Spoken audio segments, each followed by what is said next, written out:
But right now it's believed over a third of all Australians don't get enough sleep.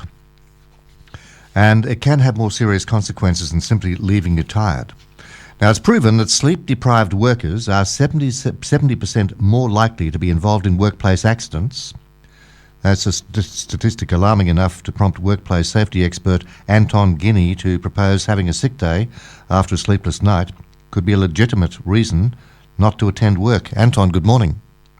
Oh, good morning, Rod. How are you going? Thanks for having me. No, thank you. Now, you're a workplace safety expert, so I guess you'd know a lot about this, but is it cruel of us to ask you to be up at 6:30 for an interview about poor sleeping habits?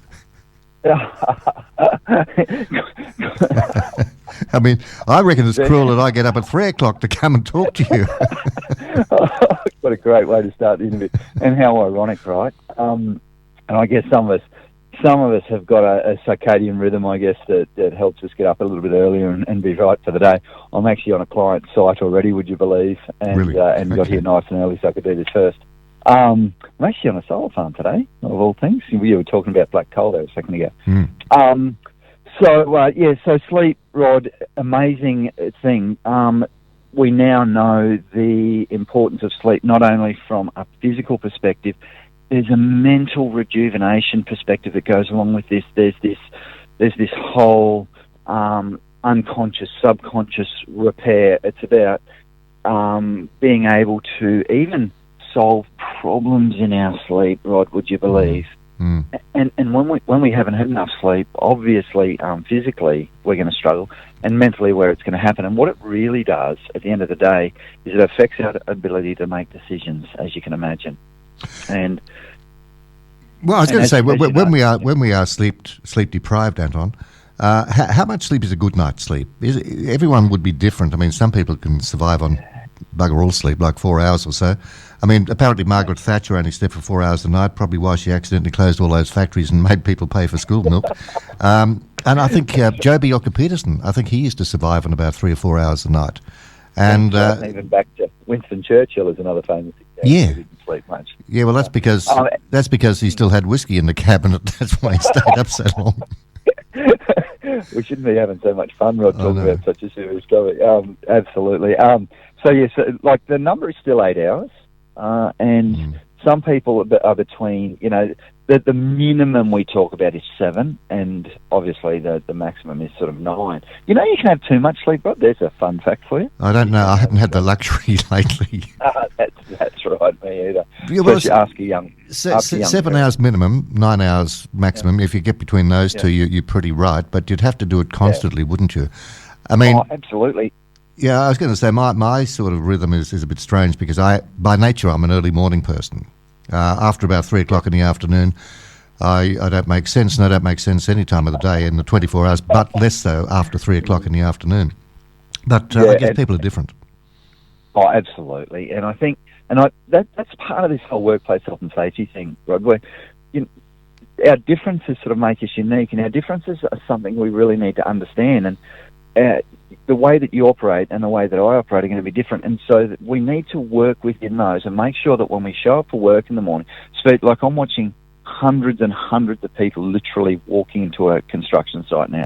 Now, I wonder how many of them are sleep deprived, and I wonder how many of them are so aware of their fitness for work that they actually make the effort to know that they're an early riser, so they're going to go to bed earlier. Or I wonder how many of them, or gamers, for example, who actually struggle to get to sleep at night because they're late night people, and all of a sudden their work says, no, you've got to start at 7 o'clock or 6 o'clock in the morning. Yep. And now that doesn't suit their particular physical body and the way that they operate. And all of a sudden someone turns up to work and someone gets injured because they made a bad decision. Then we go back and look at it and say, well, hold on a second.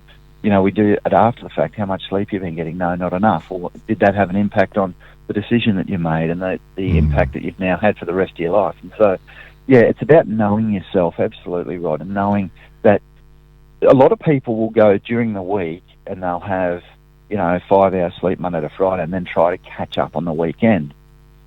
There is a thing around sleep debt, and there is some science now to say that we can catch up on sleep on weekends, so that is a thing. And what we're now talking about, and what we're now hearing in some research, is that you actually can average your sleep over a week, which is okay. The problem is once you start going longer than that, if you don't catch up on sleep debt on a weekend, for example, and all of a sudden now you're in 2 weeks of sleep debt, that becomes a real issue. And it's like being drunk, Rod. Yeah. Are there any statistics, are there any sort of figures that we could point to say, look, this accident happened because somebody was sleep deprived? Well, on the roads we can sometimes, and we can look at those. Let's have a look at the major killer Australians in work-related accidents year on year, and it's the transport industry. Well, I know that in the aviation industry, this was a big issue some years ago with sleep-deprived pilots, especially on international routes. And no matter, even if they did have their little cabins down below there in the 747, a nice little comfortable bed, it was no substitute for a good night's sleep. No, absolutely. And I think about truck drivers, and I see their trucks pulled up on the side of the road at truck stops, and we know they've got cabins that they can sleep in, and maybe that's okay, maybe it's not. And how much sleep are they getting, for example? And, I was stuck in a 2-hour road accident the other day. And the people that were most frantic, I'm telling you, frantic, were truck drivers. Yeah. Because they had to be somewhere, that's right? Yeah. And so now we've got this priority of rushing and getting stuff done and getting things done, and all of a sudden the thing that's going to get lost is sleep. You even look at personal development sort of literature these days, and the first thing is, you want to get more done, just sleep less. Well, maybe that's not the right answer, because when you go to work, if you're a pilot or you're a truck driver, or if you're even just a normal worker, that's not the right attitude. Okay, do you reckon employers would ever come around to sort of going with the idea of, okay, I've had a really bad night's sleep, I'm really tired, I shouldn't be at work, can I have a day off without it affecting my leave entitlements? Do you reckon they'll come around to that at some stage? They certainly haven't yet. Let me tell you what's happening in industry at the moment, Rod, is that we have this thing called fitness for work, or a fatigue score. So when you come in the morning, before your first meeting of the day, which is called a pre-start or a toolbox, for example, in industry, you have a little checklist where it says, how much sleep did I get last night? Now, as part of that is how much sleep I got the night before too. So there's this 2-night summation that employers do. Now, you can just imagine being a worker on site who's a casual worker who needs the money and that doesn't want to actually be honest on that form, and that's probably the biggest issue. Now, if I haven't yet heard of anyone taking a sick leave and being honest about it for sleep deprivation, and I have heard of I work with organisations now that promote, please be honest with us, we'd rather know than not know. I just haven't yet heard of an organisation that's given someone a day off on sick leave, for example, because they're sleep deprived. It's not yet there. So it's a great way to think about it, and it's something I would absolutely support, and it's something I talk to employers about. Okay, Anton, we've got to leave it there for the time, but because of time constraints. But it's great to talk to you, and always good. And we'll catch up again before too long. Sleep well. You too, mate. Thanks. Thanks, mate. Anton Guinea, who's a workplace safety expert.